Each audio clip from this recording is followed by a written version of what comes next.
कलयुग में सरल सहज महामहिम परम सिद्धि प्रदान करने वाला नाम है नाम। तुम सच्चे मानो अखिल कोटि ब्रह्मांड नायक श्री कृष्ण के एक एक रोमकूप में असंख्यो ब्रह्मांड है। उन श्री कृष्ण को अधीन करने की सामर्थ्य श्री कृष्ण का नाम रखता है। मैं गंगा में खड़े होकर कहता हूं, एक श्वास में एक नाम ले लिया, कृष्ण राधा राम हरि, भारी पड़ जाएगा तुम्हारे हिसाब में। जब तुम्हारा शरीर छूटेगा और तुम्हारे रजिस्टर को देखा जाएगा तो एक कृष्ण नाम निकलेगा, तो वो तुम्हें तार देगा, एक कृष्ण नाम। और जिसने एक बार कृष्ण कहा, राधा कहा, हरि कहा, भारी पड़ जाएगा। राज जी महाभागवत हैं, एक नाम की कीमत क्या है? पूरा त्रिभुवन नहीं है, वो विजय को प्राप्त होगा। असंख्य ब्रह्मांडों के स्वामी अजित को जो जीत ले वो है नाम। कोई योग के द्वारा उनको वशीभूत नहीं कर सकता, तपस्या के द्वारा नहीं करता, तत्वों की संख्या की गणना करके सांख्य योग के द्वारा उनको वशीभूत नहीं कर सकता। अगर कोई आज तक वशीभूत किया है तो नाम जापक ने किया है। सुमीर पवन सुत पावन नामू, अपने बस कर राखे नाम। ये नामापराध में 10 नामापराध में एक अपराध है नाम में अर्थवाद की भावना करना। बड़े बड़े मंत्रों का जाप, तपस्या, पूजा पाठ, यज्ञ, दान, अनुष्ठान कोई भी नाम की बराबरी नहीं कर सकता। गंगा में खड़े होकर महाप्रभु चैतन्य देव कह रहे हैं, यही मनुष्य जीवन का परम लाभ है कि प्रभु के चरणों में प्रीति हो जाए। यही ज्ञान का, योग का, धर्म का, कर्म का, सबका फल है। जो सदगुरु प्रदत्त नाम जप करता है, मंत्र जप करता है और उनके चरणों में दैन्य होके रहता है, उनकी आज्ञा में रहता है, तो ये सब जितनी सामर्थ्य देवी संपदा की वो सब जागृत हो जाती है। खूब नाम जप करें। और निश्चित किया हुआ मूल्य राधा नाम है। जो राधा राधा राधा वो प्रभु को अधीन कर लेता है। कुछ माफी मांगने की जरूरत ही नहीं पड़ती प्रभु से। अनुल्लिख्या अनंता नपि तदपराधान मधुपतिर महाप्रेमा विष्टस्तौ परम देयम विंशति तवैकम श्री राधे गृणत ई नामामृत रसम महिम्नः कह सीमाम स्पृशति तौदास्यैक मनसाम। जो राधा राधा राधा ऐसा उच्चारण करते हैं, प्रभु उनके अनंत अपराधों का लेखा जोखा ही नहीं करते। अपराध में 10 नामापराध में एक अपराध है नाम में अर्थवाद की भावना करना। इसलिए जो भक्ति विहीन, उनकी कभी बातें नहीं सुननी चाहिए। स्वयं भगवान श्री कृष्ण चंद्रजू कह रहे हैं, न साध्यति माम योगो न सांख्यम धर्म उद्धव न स्वाध्याय तपस्त्यागो यथा भक्तिर ममोर्जिता। भक्ति का स्वरूप क्या है? देवर्षि नारद तदर्पिता अखिलाचारिता तद स्मरणेन परम व्याकुलते। हर समय भगवान का स्मरण करते हुए अपने कर्तव्य कर्म को भगवान को समर्पित करना ये उत्तम भक्ति का लक्षण है। अगर ये नहीं तो बड़ी दुर्गति है। एक बड़ा पशु चलने में असमर्थ, उसके गुदाद्वार से पीछे से कई नोच नोच के उसे खा रहे हैं और वो केवल चिल्ला रहा है, ना भाग पा रहा, ना कोई बचाने वाला नहीं। साहब ऐसे जिंदा पीछे से नोचे। अब जब तक उसके प्राण रहेंगे कितना भयानक कष्ट पा रहा है। थोड़ा थोड़ा नोच नोच कर खा रहे। विशाल पशु भैंसा उठ नहीं सकता, अब उसे खा रहे।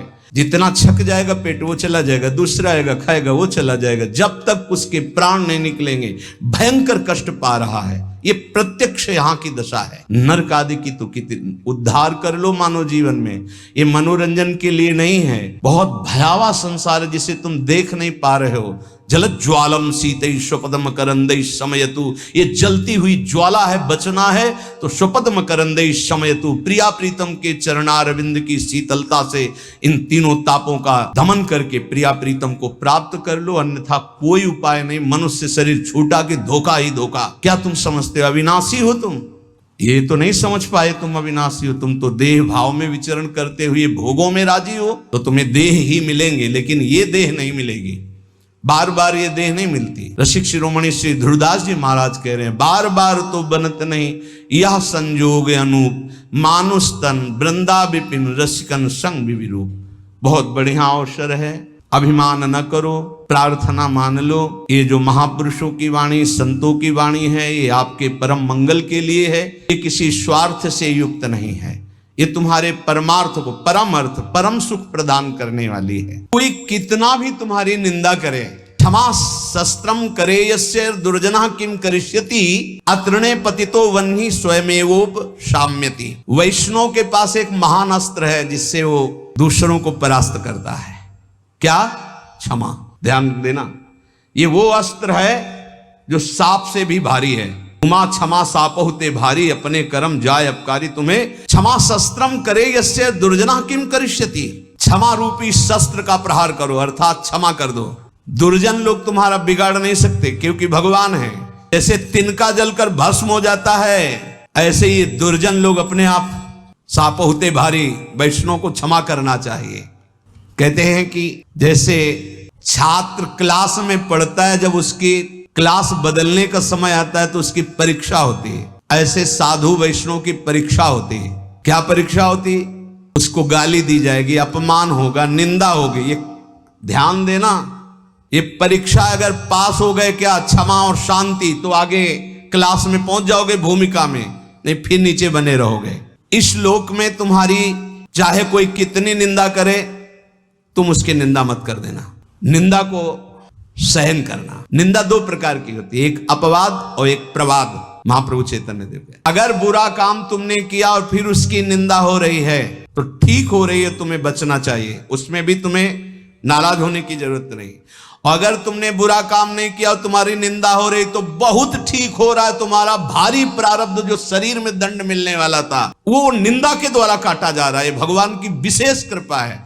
दोनों स्थिति में, प्रवाद और अप्रवाद में भी तुम्हें किसी तरह क्रोध नहीं करना है। बहुत बड़े महापुरुष चरणदास जी महाराज, साधो निंदक मित्र हमारा, निंदक को निकटे ही राखो, हो न देऊ न्यारा, साधो निंदक मित्र हमारा। निंदक नियरे राखिए आंगन कुटी छवाए, कमरे में नहीं बीच आंगन में रखो, उठते बैठते देखे, एक एक दोष वर्णन करे। ये बड़ी बढ़िया बात है। निंदा करने वाले भारी पापों का नाश कर देते, बात मान लो। पर जब निंदा होती है तो ऐसे लगता है जैसे दिया सलाई पेट्रोल डाल के लगा दी गई हो छाती। और उसके प्रति यही आएगा कि अगर तप होता तो राखी करके और दिखा देते लोगों को। हाँ, ये अगर अंदर वृत्ति है तो भगवदानंद की अनुभूति नहीं होगी। ध्यान रखना, सहना पड़ेगा। अपवाद और प्रवाद। अपवाद, यदि गलती हुई है उसकी निंदा हो रही तब तो ठीक ही हो रही, उसमें क्या बोलना है। और अगर गलती नहीं हुई, निंदा हो रही तो बहुत ठीक हो रहा, तुम्हारे प्रारब्ध का नाश हो रहा, पूर्व प्राप्त जो शरीर को दंड मिलता और निंदा दे के भुगता दिया गया। कह रहे निंदक को निकट ही रखो, बढ़िया सुविधा दे के रख सकते हो। प्रशंसा वाले को रखा जाता है नजदीक। खड़े हो माइक में। तो आप लोगों के बीच में हम ये बड़े गर्व से कहते हैं कि पूज्य महाराज जी का सानिध्य हमारा परिवर्तन कर दिया। और हम वही माइक से बोलने लगे, बड़ा दुर्भाग्य इनका संग मिला। दृष्टि लो बदल जाए तो कह देला। बड़े बड़ों की बात होती है, छोटों की नहीं। निंदा में अच्छे अच्छों की दृष्टि बदल जाती है, रौद्र दृष्टि हो जाती है। जो निंदा होने पर शांत रहे वो स्थिति प्रज्ञ महात्मा होता है। पूज्य बात उड़िया बाबा जी महाराज। जैसे कोई विदेशी भाषा में हमको गाली दे, हमें पता ही नहीं क्या बोल रहा है, मुस्कुरा के चल देंगे। जब हमारी भाषा में हमको गाली दे और हम ऐसे मुस्कुरा के चल दे, बिल्कुल बुरा ना लगे, तो समझो स्थिति आई है। पाछे निंदा करियग धोवे, सुनि मन मिटे विकारा, जैसे सोना तापी अगिन में, निर्मल करे सुनारा, साधु निंदक मित्र हमारा। ये निंदक लोग कितने कृपालु हैं। ये पीछे से निंदा करते हैं और क्या करते हैं, समस्त विकारों को उसके मिटाकर ऊपर उठा देते हैं। पक्का निंदा सह गए तो भूमिका बदल जाएगी। बहुत कठिन है निंदा सहना, बहुत कठिन है। निंदा सह गया तो द्वंद्व सहने की ताकत आ जाएगी। स्तुति बहुत अच्छी लगती है, नहीं लगती। बगल से निकल के कोई भी ये कह रहा कि बड़े भाग्य हैं इसे महात्मा के दर्शन, और कान में पड़े तो ऐसा लगता है बर्फ की सिल्ली रख गई, नहीं। और जब कोई न कोई प्रणाम न कोई नमस्कार और कटु वचन बोले, फिर उसके हमारा नम्र भाव, ये हमारी वैष्णवता, ये साधुता है। क्या करते, जैसे अग्नि में तपाकर सोना शुद्ध होता है, ऐसे निंदा करके ये लोग हमारे पापों का नाश करके हमें ऊंची स्थिति प्रदान करते। तो कौन बड़ा हुआ, जो हमें स्तुति करके नीचे गिरा दे या जो निंदा करके ऊपर उठा दे? जो ऊपर उठा दे तो निंदक मित्र हमारा। कांच और हीरा की पहचान कैसे होती है? एक घन में पहचान होती है। घन लोहे का एक हथौड़ा जैसा होता है और उसको ऐसे रख के पक्की जगह पे लोहे पे और ऊपर से घन मारो, अगर नकली हीरा है तो छार छार हो जाएगा, और असली हीरा है तो कुछ फर्क नहीं पड़ेगा। तो बोले असली संत में जहां गाली गलौज निंदा अपमान करो कोई फर्क नहीं पड़ा, अगर टूट गया तो नकली हीरा था, असली हीरा नहीं। घन अहरन कसी हीरा निपटे तो कीमत लक्ष हजारा, ऐसे जाचत दुष्ट संत को करन जगत उजियारा, साधो निंदक मित्र हमारा। ये भगवान से मिलाने वाले बनते, निंदा करने वाले। ये दुष्ट जन जो निंदा करते हैं ये हमें भगवत प्राप्ति कराते हैं। इनके चरणों में कोटि कोटि प्रणाम। ये संसार में फंसने नहीं देते, छोटी सी छोटी गलती सामने रख करके हमको भगवान से मिला देते हैं, हमारे पापों का नाश कर देते हैं, हमारी बाधाओं का नाश कर देते हैं। जोग यज्ञ जप पाप कटन ही तू करे सकल संसारा, और बिन करनी मम करम कठिन सब मेटे निंदक प्यारा। कितनी बढ़िया बात। बड़ी बड़ी साधनाओं से पाप नष्ट करने का प्रयास किया जाता है, लेकिन निंदक हम कुछ प्रयास भी नहीं कर रहे, हमारे सारे पाप नष्ट कर रहा है निंदा करके। कितना प्यारा मित्र है।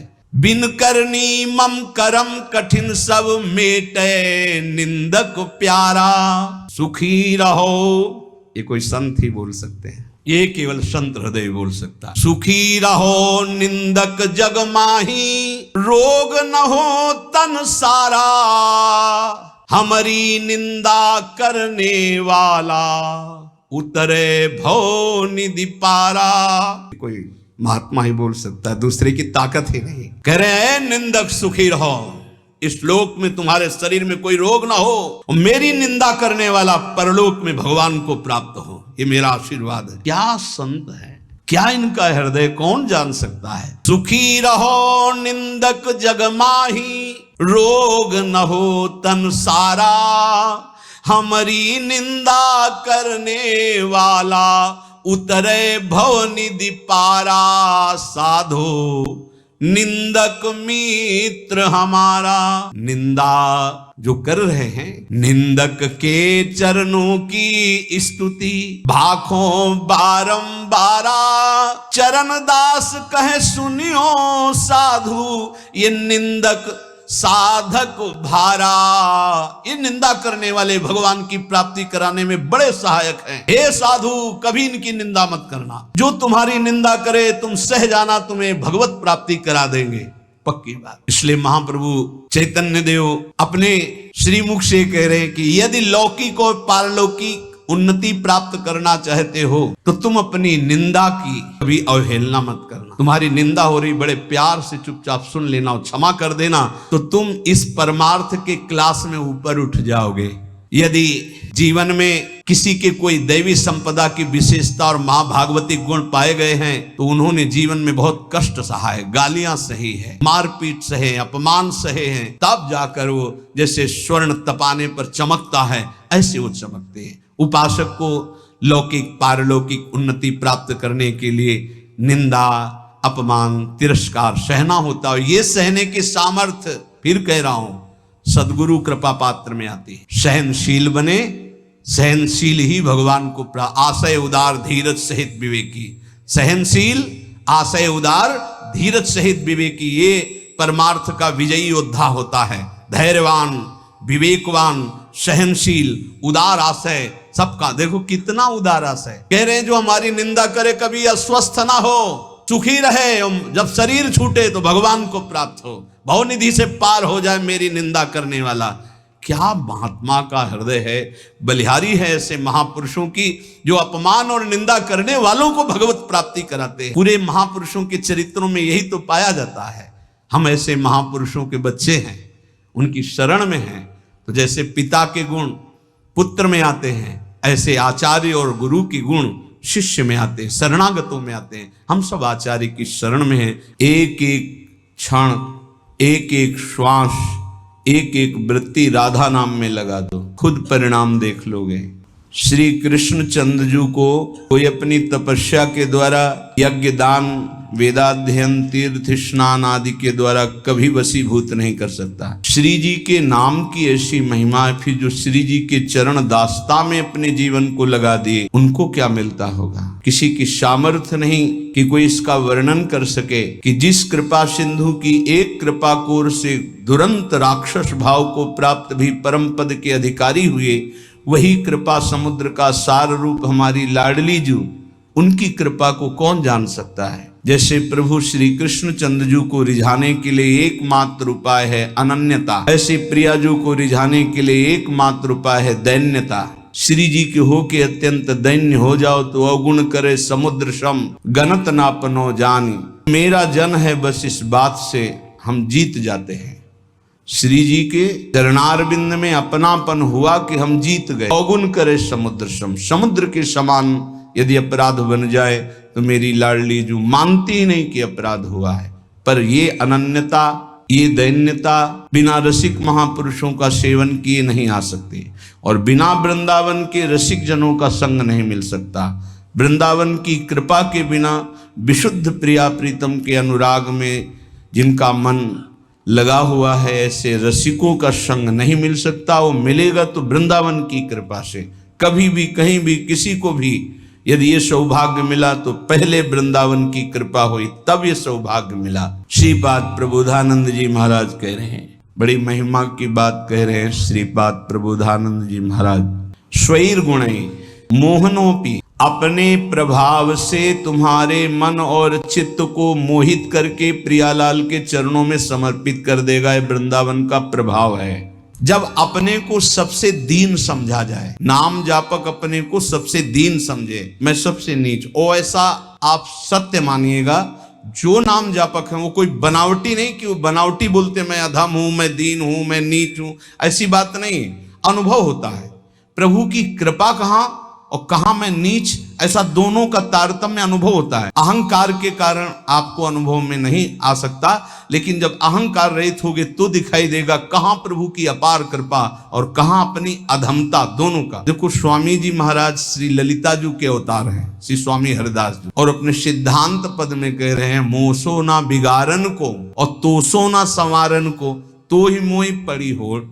अब विचार करो, हरिवंश महाप्रभु हित सजनी के अवतार हैं। वो कह रहे हैं क्वाहम तुच्छा परम अधमा प्राण हो गर्ह कर्मा, कहा मैं तुच्छ अधम अपराध करने वाला हूं। कहा ये नाम, ये राधा नाम तो सिर्फ वृंदावन की महिमा जो मेरे हृदय में स्फुरित हो रहा है। क्या है ये? कोई साधक है, कोई संत है? ये तो साक्षात भगवान आचार्य रूप में अवतरित होते हैं। ये तो जब जब होए धर्म के हान, सेवक जी महाराज हरिवंश महाप्रभु के लिए लिखते हैं, जब जब होए धर्म के हान तब तब तन धरि प्रगटत आन, जान और दूजो नहीं। तो उपासक को चाहिए जो नाम जापक, उसका नाम तभी प्रकाशित होगा जब उसमें दैन्यता है कि मैं तो वास्तविक मैं बहुत अधम हूं, लेकिन हम पर प्रभु की बहुत कृपा है। ये दोनों साथ होने चाहिए, केवल अधम ही कह के नहीं रुकना है। देखो हनुमान जी महाराज परम ज्ञानी महाभागवत, असमय अधम सखा सुनु, रुक नहीं गए, पर मोहू पर रघुवीर, देखो मेरे ऊपर कितनी कृपा, यद्यपि मैं अधम हूं। ये बात ध्यान। नाम जापक उपासक तभी दिव्य ऊंचाई पर पहुंचता है जब तरण से भी अपने को नीचा समझता है। बहुत सहनशील होना चाहिए नाम जापक को, नाक में गुस्सा नहीं होना चाहिए। और ध्यान रखना, भजन करोगे तो ये आ जाएगा, सही ढंग से चलोगे तो नाक में गुस्सा आ जाएगा, क्योंकि अभिमान स्फुरित होगा जो अंदर है, उसको दमन करने के लिए गुरु शासन में रह जाता है। त्रिभुवन में कोई दूसरा नहीं है जो भजन का अभिमान नष्ट कर सके, केवल गुरु नष्ट करते हैं। एकमात्र अहंकार पर अगर हथौड़ा कोई मार सकता है ज्ञान का, तो केवल गुरुदेव है, दूसरा तो ऐसे ही बोलेगा, लेकिन वो सीधा प्रहार उसी अहंकार पर। बहुत सहनशील उपासक को गुरुदेव की कृपा बना देती है। इसलिए एक प्रश्न हुआ था कि हम अव्यक्त रूप से गुरु मान लेते हैं तो हमें क्या भगवत प्राप्ति नहीं होगी? देखो अव्यक्त तुम्हें चपत लगाने नहीं आएगा, ध्यान देना। अव्यक्त तुम्हें ऐसा नहीं कि खड़े रहो, यहाँ यही खड़े रहो जब तक लौट के नाम है, यही खड़े रहो, चलो ऐसा करो। ये हमको प्रगट गुरु चाहिए, क्योंकि प्रगट में फंसे हैं। वो हमको दुलार भी करें, हमें डांट भी सके, हमें चपत भी लगा सके, अभी हम सुधरेंगे। मान लो हम अव्यक्त गुरु मान लेते हैं तो जो मन आया सो कर रहे हैं, वो समझा। अव्यक्त गुरु तुमको कौन ऐसा है जिसको उपदेश नहीं कर रहे हैं? आप बुरा करने चलते हो, अव्यक्त गुरु अंदर रोकते, मान पाते हो आप? एक त्रिभुवन में गुरुदेव के सिवा कोई ऐसा नहीं जो निर्विकार और निरहंकार कर सके। ये हम खुली बात कहते हैं। भगवान भी हमारे हृदय में बैठे रहे, निर्विकार नहीं किए। जन्म जन्मांतर से हमारे साथ हैं, कभी निर्विकार नहीं किए, कभी निरहंकार नहीं किए। वही हृदयस्थ भगवान अव्यक्त जब व्यक्त रूप गुरु रूप धारण किए, पक्का सुधार हो गया, पक्का माया से मुक्त करने का मार्ग दिखा दिया। नहीं तो हाथ उठा कहते चाहे सर के बल खड़ा होकर तप करे, अहंकार पे कोई फर्क नहीं पड़ता। 10-10 हजार वर्ष तक खड़े रहे, जटाओं में घोंसले बन गए, चिड़िया बैठी, तुम कितने साल जियोगे? सारा अहंकार मिट्टी में, सब ज्ञान है। तो क्या हुआ? केवल जल पी के रहे तो क्या हुआ? कितने ऐसे पशु पक्षी जल आहार करते हैं, उनको भगवत प्राप्ति हो गई। हर अहंकार की धज्जियां गुरुदेव उड़ाते हैं। और जब गुरुदेव का ऊपर वरद हस्त नहीं रहता तो सिद्धता का नाटक शुरू हो जाता है, नाटक शुरू हो जाता है। इसीलिए अत्यंत दैन्य भाव वास्तविक जब आएगा तो गुरुदेव के चरणों में आएगा। पक्का समझो, हम आपको हृदय की बात कहता हूं, जब तक गुरुदेव की कृपा नहीं तो 2 बातों पर विजय नहीं प्राप्त की जा सकती। विकारों पर षड विकार जित, ये गुरुदेव की कृपा, और अहंकार रहित होना केवल गुरुदेव की कृपा, ये दैन्यता केवल गुरुदेव। ये खूब अंदर की बात कह रहा हूं, खूब साधन मार्ग में चल के कह रहा हूं। जब तक गुरु कृपा नहीं होगी प्रगट गुरुदेव की, तब तक 2 बातों पर विजय नहीं प्राप्त की। एक तो विकार और दूसरे अहंकार। बहुत सहनशील होना, सहनशील गुरुदेव बनाते हैं, ठोक ठोक के हर जगह, जहां कमजोर हो वहीं पीट पीट के।